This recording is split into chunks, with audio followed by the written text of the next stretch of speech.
Good afternoon, and welcome to today's unique session for PolicyMap, which is a little bit of back to school. My name is Phil Vu. I'll be your guide for the day to show you a little bit about the tool. The goal of today's session really is to show you a lot of the really new data that we have available on PolicyMap, ways to use it, a brand new interface. So if you haven't seen us before or you've seen us previously, you'll probably see that we have a new interface, and that interface comes with new features, some really neat functionality, and of course, data in the tool.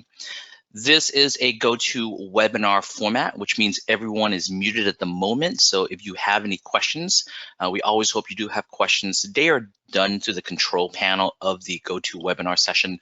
All it means is that if you have a mic on the computer or phone that you're on, you can unmute yourself. You can raise your hand and I can unmute you and you can ask your question for everyone anytime. Or at any time, you can just type your question into that control panel. It'll come onto just my screen. So if it's a question for all of us, something really unique, I'll be sure to answer it. If it's a question just for you and I'll try to answer it directly or even after this session. Also, at the end of this fun little webinar, you'll receive a follow-up email. It'll give you some additional links that we'll mention in today, but also a lot of information about the data, the features in PolicyMap. And if you want to see something more specific or you want to try a trial or demo for your school or university, we're happy to offer those as well. Okay, all right, make sure everyone's in here. Give you a few more minutes. Hopefully everyone is well, ready to see a bit of PolicyMap, and we're all getting back into our classes.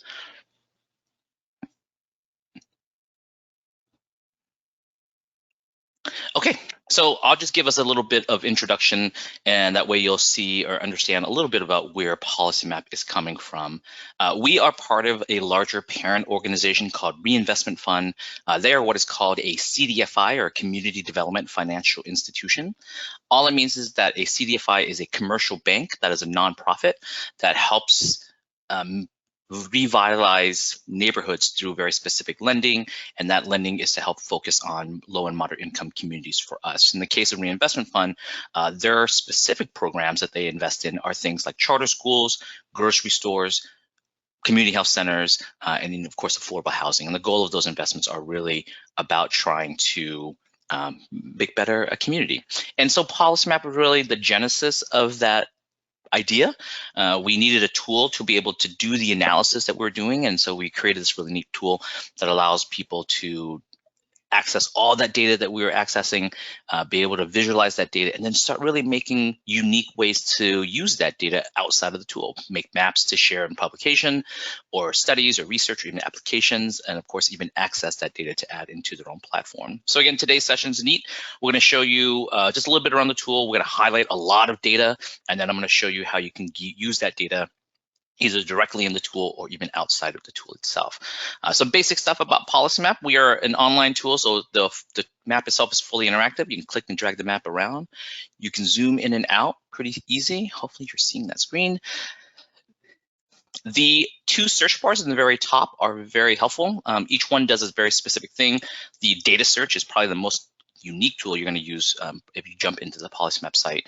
But the location bar, though, it's going to give you the ability to navigate the map to a place that you're working in. So this can either be an address or a geography, like a zip code or so.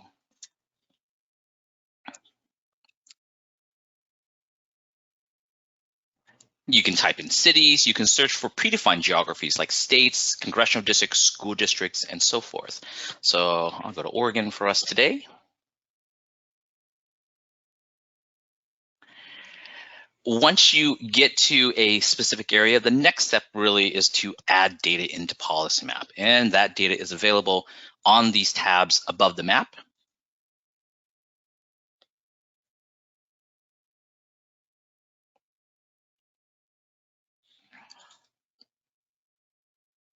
And each category is a unique category, and our goal as we were putting these categories together was be able to put data in a place that it makes sense, hopefully for our users.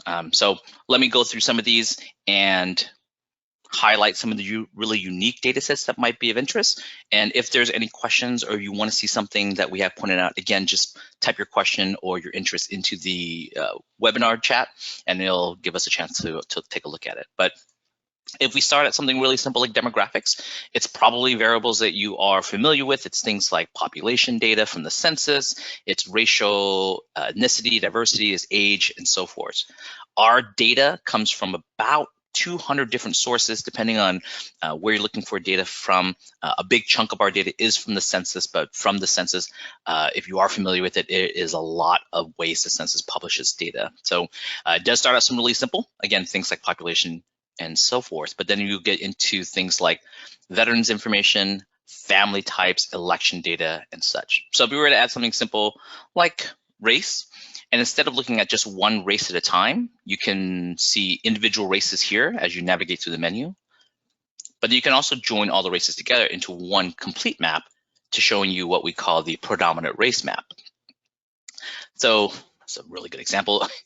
So in this example here, instead of looking at one race at a time, the legend is telling us that anything in the dark purple are areas that are predominantly white, and anything in the orangish color is predominantly Hispanic. So we're on the West Coast, not too many predominantly Black, Native American out here. So really neat. As you can see, we pan around, this map starts filling out. And so the neat thing about this map is that instead of looking at this data at individual races, now we're able to see this at a much higher geography. And if we zoom in, so right now we're looking at county level data. You see the legend is telling us that we have little county data, but as we zoom down, eventually this will redraw, and now we're looking at census tract level data. So in this example, then anything in the purple is still predominantly white, but then we have more areas that are predominantly Hispanic, and then we have some areas that are even predominantly Black. So predominant race is neat. This gives you a really neat example just to see how race is structured around different parts of communities. If you're familiar with some of these cities that you're in, it does give you a really neat example of looking how races start grouping together in certain neighborhoods and such. But from this, you can look at other ways that demographics publishes data. So something like language spoken at home is a neat one. So if you do all languages, of course, English will be the most prominent language, and Spanish is the second. If we were to take out Spanish or exclude English, then we'll have a map that is predominantly Spanish.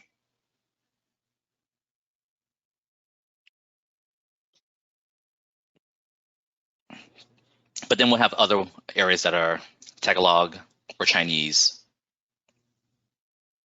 And then of course, we get a really unique mosaic map if you take out English and Spanish as the predominant, and this is the third most common language in those particular areas. And so we start looking at areas that are Italian, German, Korean, Chinese, Arabic, and so forth.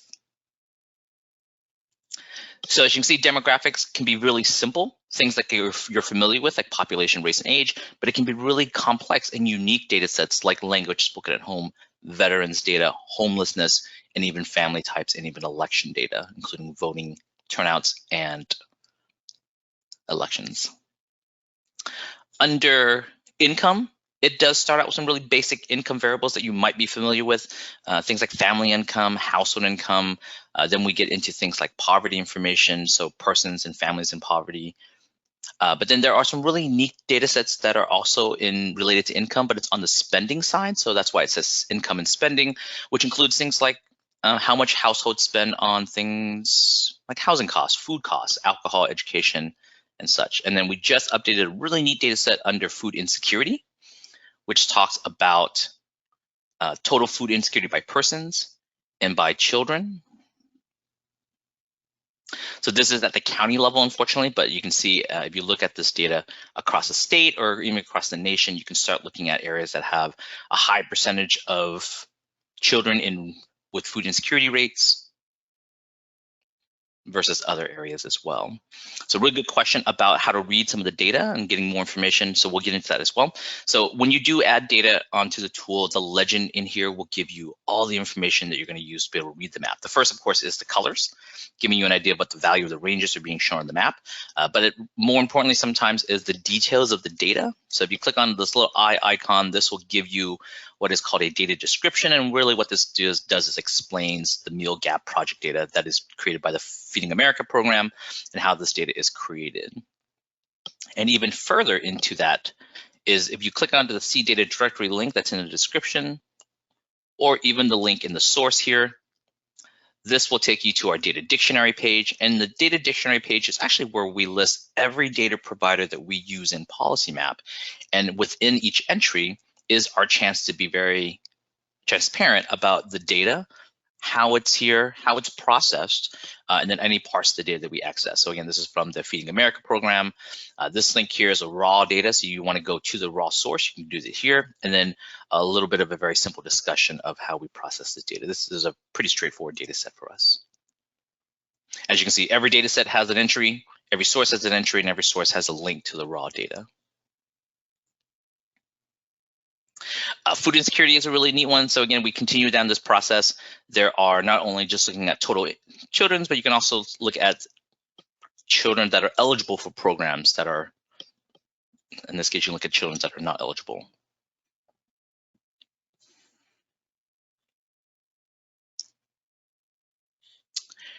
If we jump to quality of life, these are indicators that are really about the overall, I guess, quality of a neighborhood, things that make a neighborhood or an area good or bad based on the type of indicators, which includes things like, are you near a grocery store? Are you near a supermarket? Are you near a brownfield or Superfund sites? Or even negative things like disaster declarations and such. From this, you can also look at crime data from the FBI crime report. Oh, good question. And then, of course, continuing this, you can look at something very simple like access to the internet. So you can look at the digital divide of a given area. So how many households have a computer or not? How many households are in areas of positive broadband access? So if I put this here, so really good question that came in, and I'll answer that while we're here. So this is at the zip code level, as you can see from this, and what you're seeing is a list of every zip code across this particular area of California. We can go to other states as well. But a really good question is, when we do show the sources, do we provide citations? You can actually use a citation tool in the very top-hand corner. We built this specifically for a lot of our academic users. This allows you to, this will pull the metadata that's in our platform. You can use the different formats. You can edit the text in here, but what this allows you to do is copy this and use this as your citation for citing data. Really good question about downloading the data, and we'll get to that as we go through this data set for everyone. So really, thank you so much. So in the case of percentage of households without a computer, this is a really neat map that shows some places have 20% of the households don't even have a computer. And again, this is based on a census survey, so it's an estimate, it's a methodology to get to that number in that process. Also within quality of life, not only is it food access, it's access to transportation. So are you near public transit? Are you near areas that are walkable? Environmental issues include flood zones. Social vulnerability index is a calculation from the census that talks about areas that might be vulnerable due to upcoming climate change. So we add something like housing and transportation. What it's saying is that we zoom in a little bit. Again, what it's saying is that these areas in a dark purple are highly vulnerable. And if you click onto the eye icon again, it'll give you a much longer description. So in the case of this particular indicator, which is housing and transportation vulnerability, this talks about areas that have density of housing, so people that live in large multifamily housing, mobile homes, crowded housings, and then not owning a car, so without access to a vehicle. So what you have is areas that are very vulnerable for climate change, sea level rises, households that live there are much more at risk of that change. Still within quality of life, you can look at things like food access.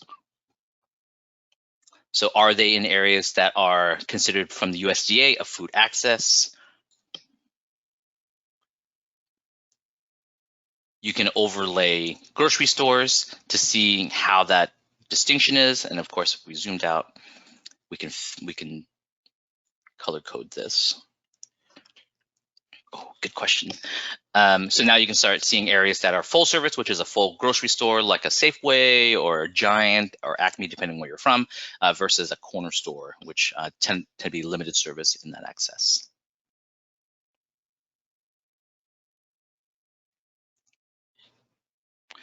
And then the last category I'll talk about is the health data. If there's other categories or other data interests, let me know. Thank you so much for some of the really good questions that came through, and I'm happy to talk about other ones as well. But health is a really neat one for us because when we first launched the PolicyMap tool, there were only a handful of data providers that created health indicators, and it really was a CDC and HRSA. And because of those two sources, they tend to really keep privacy as a concern, and so their data sets were generally only at county, metro, state levels.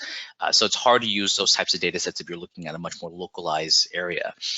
But the need to understand health at a demographic level made a lot of agencies create new data sets that are much more unique and also much more local in their process. So there's a whole section here of points, including things like, are you near a retail health-based location, which are CVS, corner stores, and such, so convenient care locations. Oh, that's right, we are in California. There are no convenient cares here.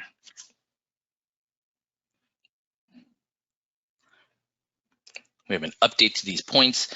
So these are mainly mini clinics, but there's an update to this data set coming.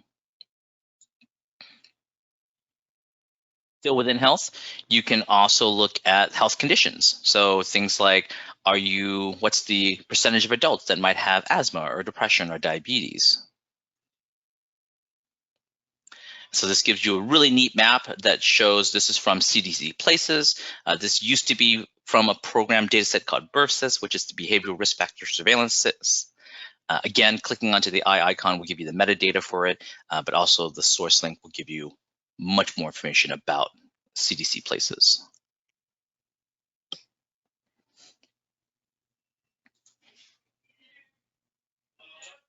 So still within health, again, health conditions give you a wide variety of looking at health conditions, infectious diseases, cancer, health status. You can start seeing how many adults might have positive mental health days versus negative mental health days. And this is a really neat one because I did not know what the definition of a mental health day was until you actually click onto these links here. It'll give you more details. So again, that is just some of the really neat data sets that are in PolicyMap. There is a lot of data. The benefit of the tool is that not only can you explore these categories by clicking through these sections, but you can also use the search bar on the very top on the left here. So again, on the right side, the goal of that is to navigate the map to the area you're working in. The left side, though, is to say, I'm looking for data with insurance information. So it'll just simply use keywords. So any type of keyword you're trying to find data for, if it's for a program or a project that students are working on, this allows them to go in here and say, I'm looking for data about, instead of insurance, maybe it's about home sales, or, like car accidents, maybe, underserved areas, nursing facilities and such. So the data search allows you to get to data much quickly as well. When you do have data on the map, I'm gonna put insurance back on the map for us here. So this is the percentage of people without health insurance. The neat thing is, once you have data on the tool, there is a wide variety of ways that we wanted to give users the ability to customize that data for their own needs and their own access. And the goal of that customization allows the user to also present the data in the way they want it to look at. So let's look at this information here. This is what is called the percentage of persons without health insurance. It's from the census. The legend is telling us that this is the year from the census, the variable saying that these are the percentage of persons in a zip code, which is here, that does not have health insurance. But the legend allows us to do a lot of really unique ways to customize that data. Maybe we want to find out the number of persons instead of the percent. So the variable in the legend here allows us to change this now. So instead of looking at numbers or percentages, now we're looking at counts. And what this is telling us is some places have 1,400, some places have 0, or just 1 or 2 people, just depending on where you're at. There is a percent change calculation, which allows you to see what the difference was in the last year's comparative. So you sometimes get a really colorful map here. The neat thing is that because of the Affordable Care Act, a lot of states, or any state that took the Medicare program, has these dramatic decreases of zip codes with people that do not have health insurance. Continuing the customization, the legend is fully customizable as well. So you can isolate ranges and say, I just want to get the ranges that have a much higher percentage of persons without health insurance. Or on the other side of that is the negative side. You can also make your own cut points. Then this is a really powerful function here, because I can say I just want 3 ranges, and from these 3 ranges I want a really dramatic cut, like 100% of the persons. That's a big number. 30% of the persons without health insurance, and 15% in the middle of that. So what this allows us to do is make a really simple map, and that simple map now allows us to have our audience, our reader, focus to just these places. In this case, areas that have more than 30% of the persons here without health insurance. And so looking at a map across the state of Pennsylvania, we can now identify very specific places of zip codes across the area that have just a high concentration of persons without health insurance. You can customize the color ranges. So that way, if you want to add this programs to your school colors, I can go in here and do some Oregon colors.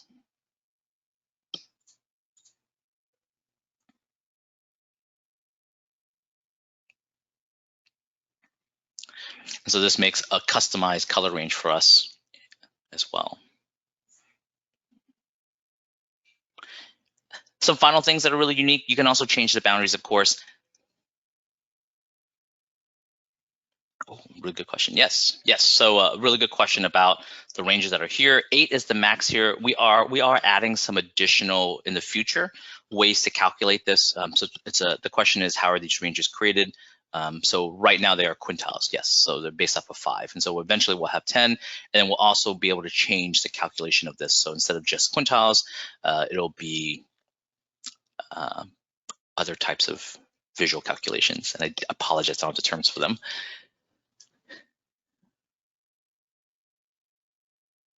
So again, you can also change the boundaries. So right now we're looking at zip codes. So we can move this out and look at county level, or we can move this down and look at tract level.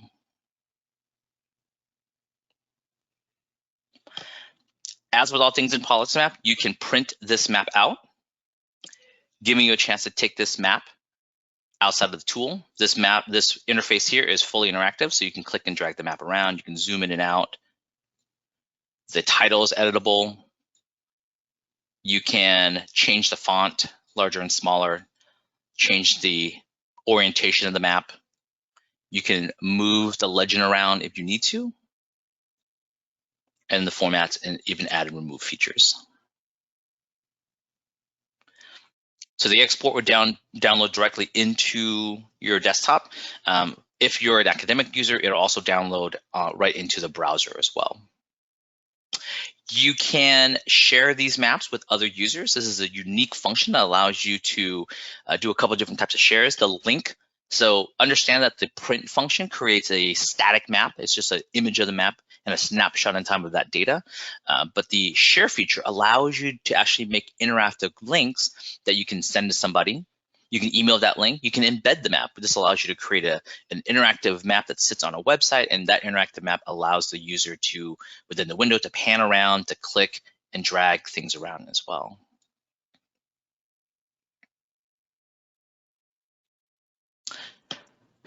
So some really good questions about the data. Once you have all this information, how do you pull this data out? How do you get a report of the data or the tool itself? So there are a couple of different ways to get data out of PolicyMap. Of course, what we consider printing is a way to get data out, but you can also download the data as well. And there's 2 unique ways to download data. There's simply just going to what we call the download modal, which is this button in the top right-hand corner. And this allows us to enter a really neat interface that is the ability to choose the data we want to download, identify the variables. So let's say when we get the number of persons with health insurance, and identify the area that we want to download for.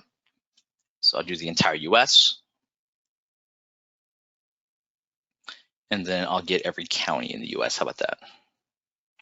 On the right hand is just formatting, how you want to use this data. Machine readable means that the metadata is separate from the file. Just really, it's for users that are downloading this data to put into a software or an enterprise or a database and such.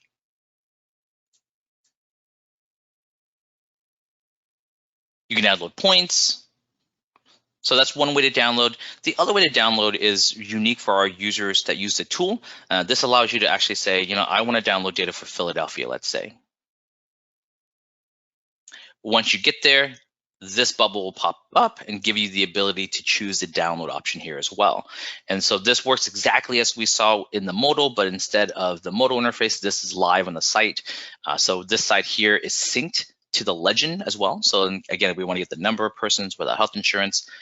Editing that will change there. We want to get tracks instead of zip codes. It'll change there as well.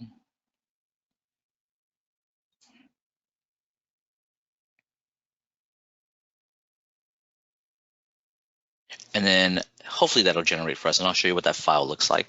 Really good question about the data that's updated. So data is updated based on the schedule of the source of the data.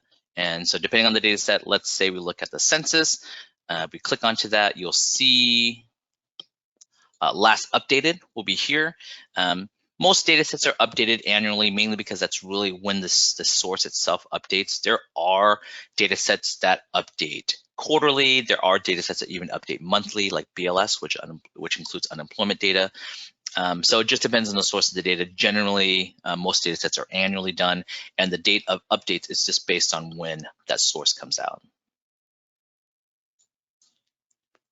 It's a really good question. Yep. All right, there's my file. So this is what a downloaded file will look like.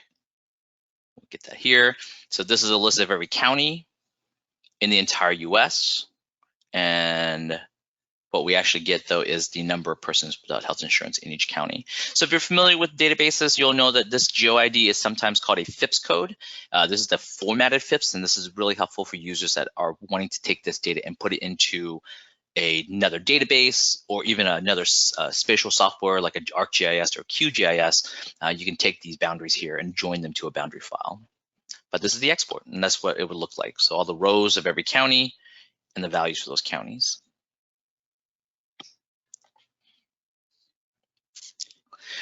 You can also upload data, which we won't show them today, but in this function here, this allows you to use our data uploading tool. This is a really neat way for students and even academic users to add their own data into the platform. And from that process, they can visualize that data, but also do some really neat ways to join that data to other data sets. So again, we won't cover this today, but it is a really neat function that allows the inverse of what we do in PolicyMap, which is taking data out of the tool and adding some of the data into the tool itself.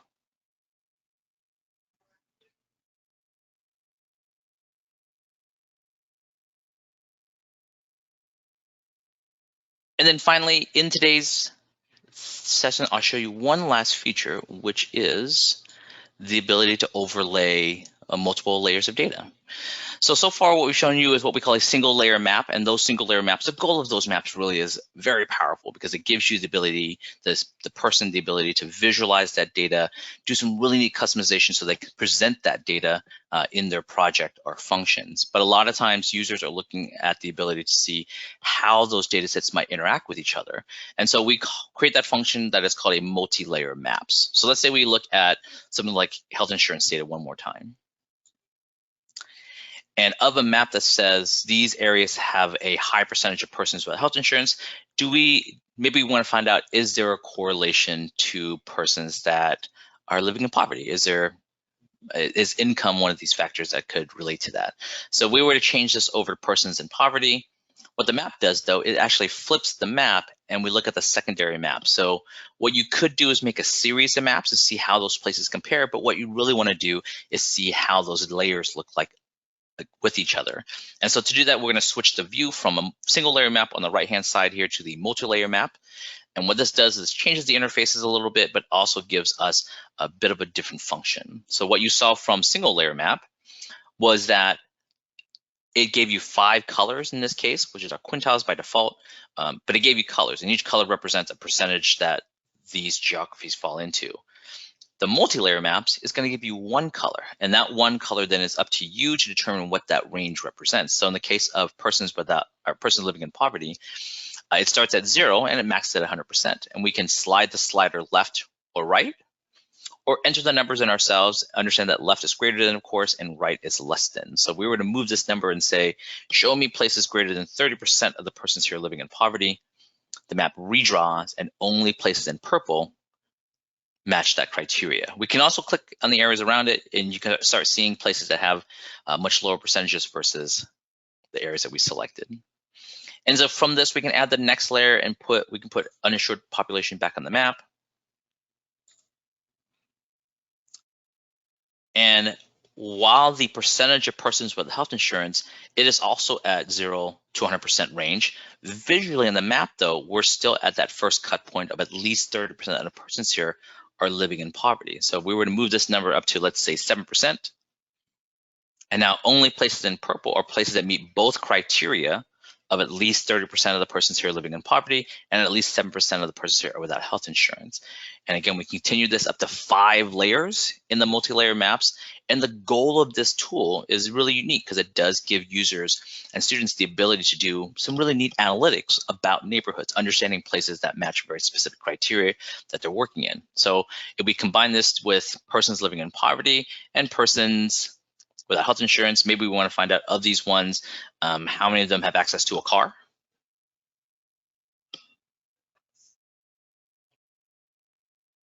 So again, this number for this range is also at 100%, but visually we're still cut within the first 2 ranges of 30% persons in poverty and 7% households without health insurance. And we can go in the inverse of this and say at least no more than 25% of the households without vehicles. And so now what we get are places that meet all 3 criteria. And so if we're trying to create a program to address needs, these particular neighborhoods have a high percentage of persons without vehicles, a high percentage of persons without health insurance, and persons here living in poverty. So this ability, we can also then print the map out, giving us a chance to save this map, again, putting this into an application or program. The unique function of multi-layer maps, though, initially is the ability to make this analysis. I'm going to zoom in a little bit for us. Analysis of places that are meeting criteria that were created. This analysis is what is sometimes called an AND function. So it's only places that meet, in this case, persons living in poverty and households without health insurance and households without vehicles. The neat thing is if you click around the neighborhoods, you'll see some places meet 2 criteria and maybe miss 1. Some places meet other 2 criteria and miss another as well. And so we wanted to give users the ability to understand the surrounding neighborhoods and not just identify the singular neighborhoods. And so to do that, you're going to change the query in the very top here from an AND function, which is the intersection of data, to an OR function, which is the overlap of data. And then we get a really neat and scary map sometimes. It's a really good question about the green. So someone's asking about what this green is. This is actually some of the base map layers, and it's really just parks. So I'll remove that for us. Things like that. And so now what we get, though, in this example is you can still identify places that meet all 3 criteria. But what we really get that's probably just as important are places that meet 2 criteria, and even some that meet no criteria. And again, this analysis, we can print this out, give us a chance to take this really neat analysis and put it into our presentation that we're working on in that time.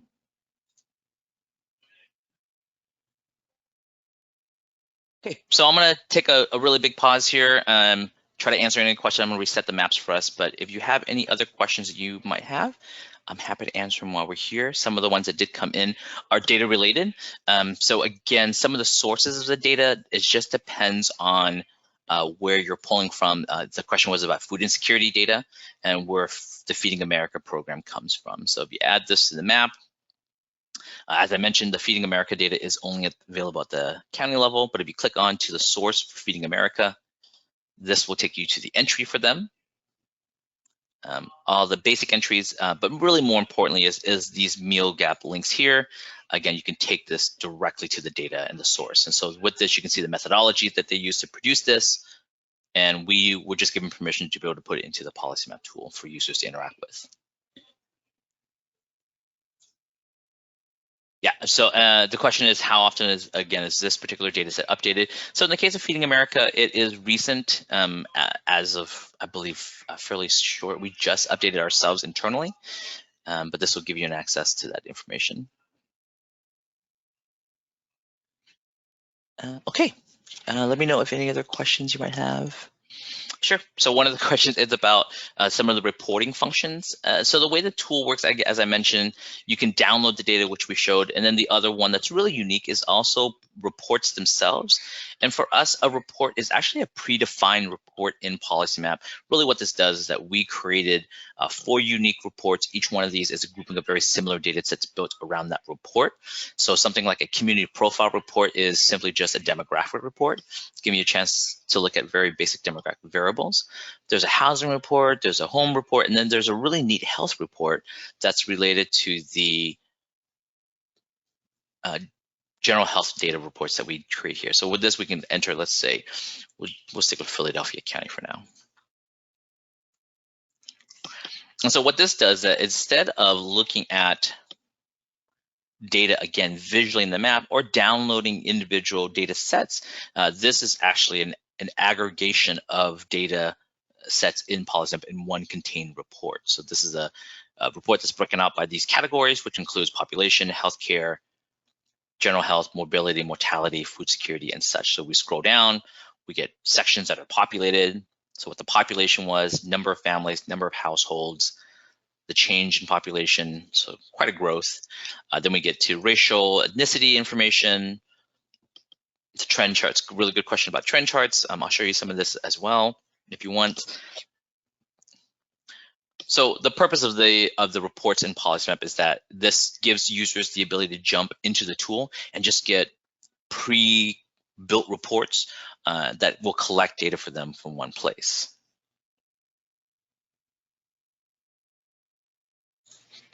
Yep. And then the last thing I'll just talk, there was a really good question about unique boundaries within the tool. So understand that in PolicyMap, we have a lot of data that's aggregated to a variety of boundaries. And if you're not familiar with them, this menu on the very top, which you'll get to eventually if you play with it, this is a list of every types of boundary that we use in PolicyMap. And with this list here, a lot of these are boundaries that data is aggregated to. The first 2 columns are actually census boundaries, mainly census boundaries, in that this is how census publishes their data to these variety of geographies. And then there's other unique boundaries that are in the tool that do have data aggregated to it as well, from school districts to congressional districts to primary care areas, watersheds, and such.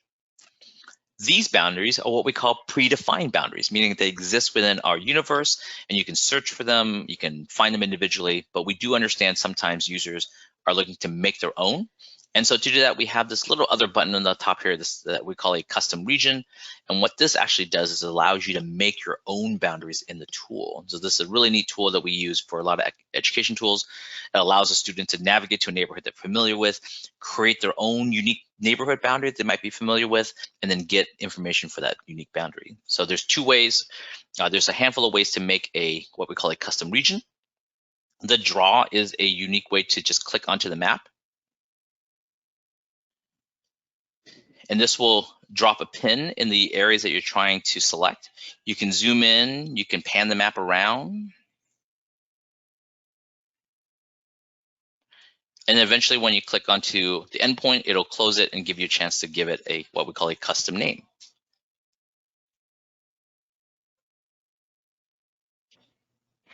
Users can customize the boundaries, transparency, changing the color.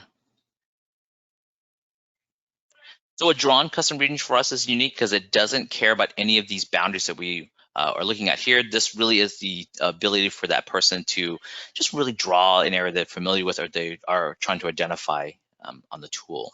But sometimes you do need to make a boundary based on those other geographies. And so with this, you can use the assemble region, which then allows you to take any of the boundaries that are in the PolicyMap universe and use those to assemble by. So if you wanted to, let's say, take zip codes and group zip codes together, we can now click them on the map. And this allows us to group all my zip codes in one location.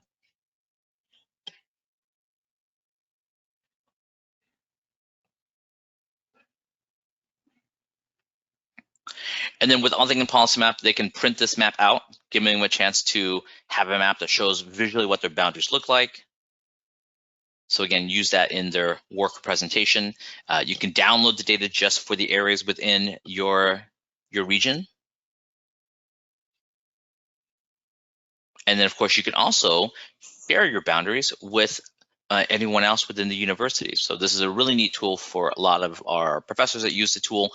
They create boundaries in their work, in their account, and then at the beginning of each semester, they share that with the students that they're in their class. They can do an academic share or an individual share in this case, but this allows them to share the boundaries that they create as well.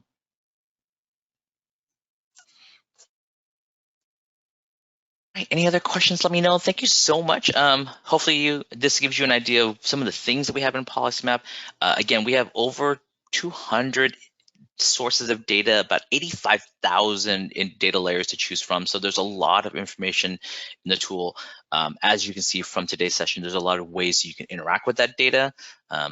The ability to customize the data is really unique. The ability to download the data and use that data outside of PolicyMap is probably one of the most unique ways to use it, be it straight downloading the data itself, the raw data, or joining that data to your maps, to reports, and such.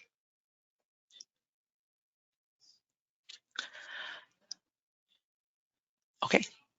Well, if there are any other questions, I'm happy to answer them while we're here. Thank you so much. We will follow up just for any other questions you might have. If you are looking for a trial, we're happy to give a university site-wide trial for as long as you need it. That way you can get some interest from other users or just a general interest from the use itself in the universities. But other than that, thank you. Oh, okay, that's a good question. Is there a way to display data within a drawn custom region? Yes, of course. Yeah. So if we were to, thank you, everyone. If we were to add this boundary again, and let's say we just want to look at population within my area, you can use what we call the clip region. This allows you to clip the data so that way it only shows within the boundaries that you're drawing. Hopefully that's what you're looking for, because then when you print this out, it'll only show the data within the clipped area. So the clip is neat. It does a couple of different things. This whole functionality that's listed up here is all with the idea of you're just going to work within the boundary that you have on the map. So the clip allows you to display data just within the area. The download allows you to just download data within the area, and then the reports allows you to download data just within the area itself. So this whole interaction up here is a really unique way to address that. So yeah, thank you.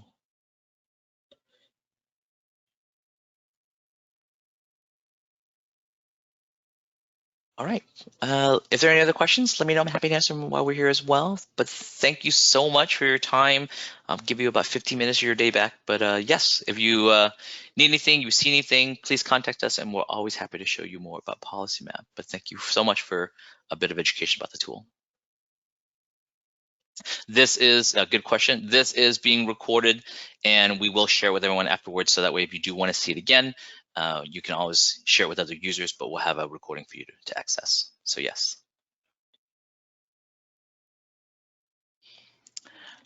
Will I be able to cite the maps?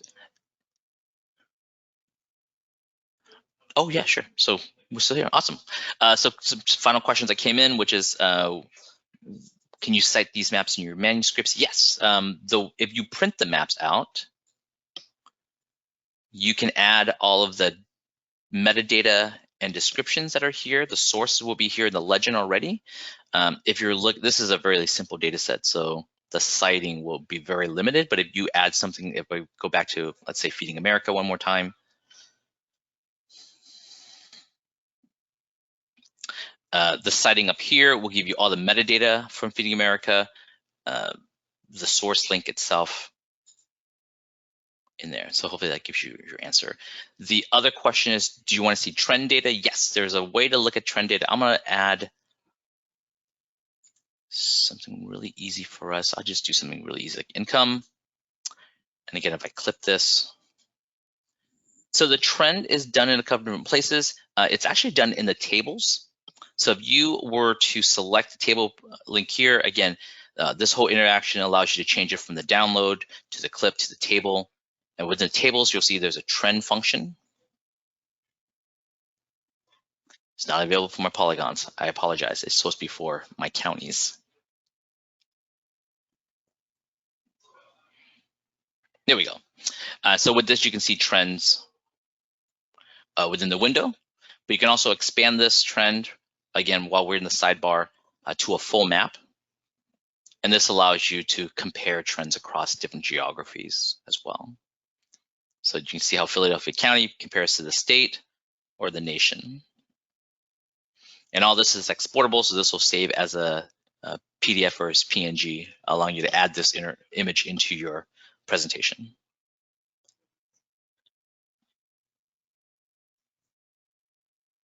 We offer free trainings. Is a really good question as well.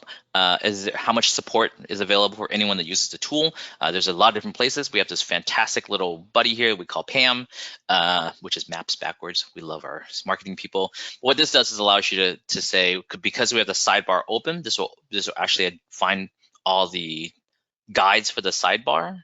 But if you wanted to go here and say, I'm looking for something like maps,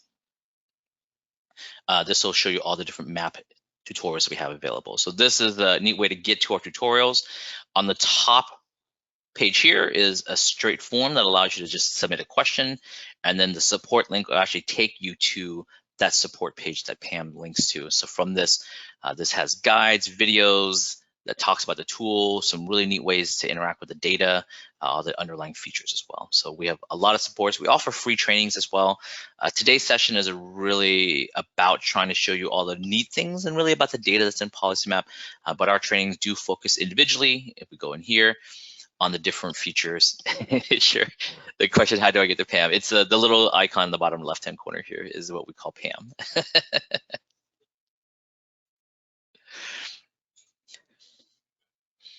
So yeah, so we offer a full list of support for anyone and additional trainings as well. Trainings are free. We also do one-on-one trainings, but our public trainings are free for everyone to access. Okay, all right. Then thank you again so much for everyone. If you do have any questions that we didn't get to answer it, please just email us or follow up. Again, we will follow up with the follow-up email that has the videos and tutorial links and everything else that's available today.